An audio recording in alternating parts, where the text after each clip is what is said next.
Creating a safe area for your pet to enjoy the outdoors is an important part of pet ownership. The PetSafe Stay and Play wireless fence is designed to help you create a safe area for your pet to enjoy the outdoors, whether you're at home or away. Training your pet to understand their containment area is an important part of setting up your system. This video is designed to walk you through how to train your pet. It's very important that you be really consistent in your training, but also make it fun and be patient with your pet. You don't want them to be stressed at all through the training process. It's very important to read your training and operating guide before you get started. This way you'll know everything that's involved. Now let's get started. So this is Laura and her dog Ellie. They're going to be going through the wireless fence training today. How you guys doing? Great. Good. Now as you can see, Ellie has long fur, so we're using the longer contact points on her collar.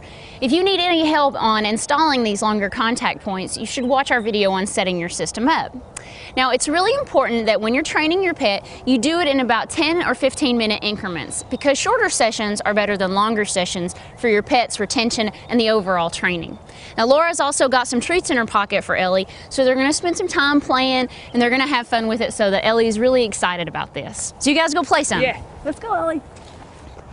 At any time during your training, if your dog starts to show signs of stress, such as their ears are laid back or they're tucking their tail, take a break. Consider adding more days to the training or having a few more sessions. Make sure to include lots of toys and treats and playtime so that it's more fun for your pet. We call the area of your yard the pet area, and the end of the containment area the boundary zone. So you'll hear us use these terms throughout this video. At this point, your system should already be completely set up. You should have your boundary flags marking the edge of your containment area. You'll want to set your flags up about every 10 feet. Now when you start your training, you want to begin with your receiver collar set to level 1, which is the tone only mode. So press the button in the center of your receiver collar and the light will flash once, letting you know it's on level 1. Now you'll want to put a separate collar and leash on your pet for this part of the training. Then spend some time walking around in the containment area with your pet on the leash and make it fun. With full control of your pet on a leash, walk to the flag. As your pet enters the static correction zone, the receiver collar will begin to beep. Allow your pet to stay in the static correction zone for about 2 seconds. Then gently pull him back into the pet area. Repeat this process until your dog resists going near the flag. Shoot to master about 3 to 4 flags per session. Ellie's doing really good. She's not going past the flag, so this is great.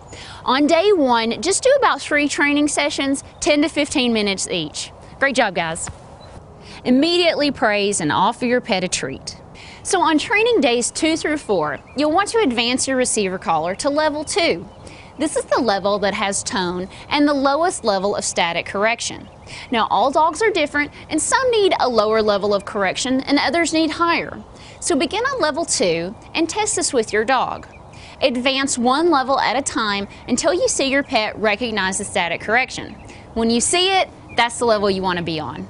As on day 1, with full control of your pet on a leash, walk to the flag. As your pet enters the static correction zone, the receiver collar will begin to beep, followed by a static correction. If your pet does not respond to the static correction, confirm that the receiver collar is fitting properly. If the receiver collar is fitting properly, but your pet didn't respond to the static correction, increase it by 1 level. When you see your pet get the static correction, lead them gently back into the pet area.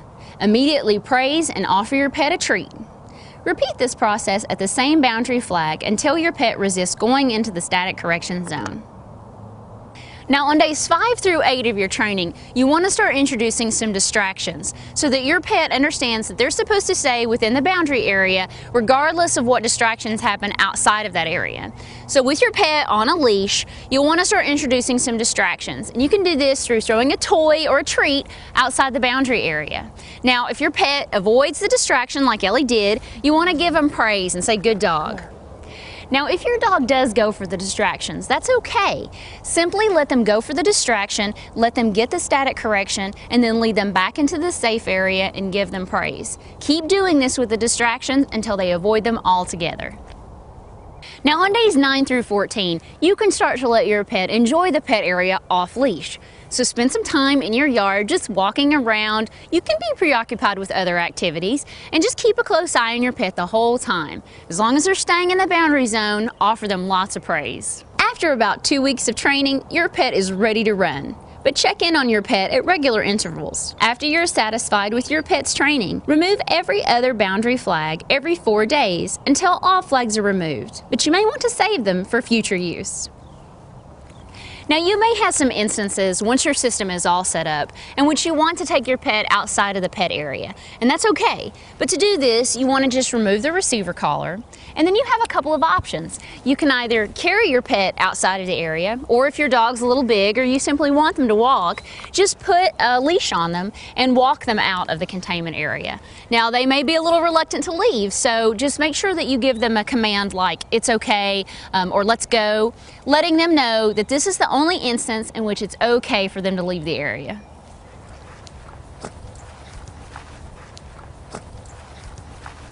Now, one final note. Don't allow your pet to wear their receiver collar for more than 12 hours in a 24-hour period of time.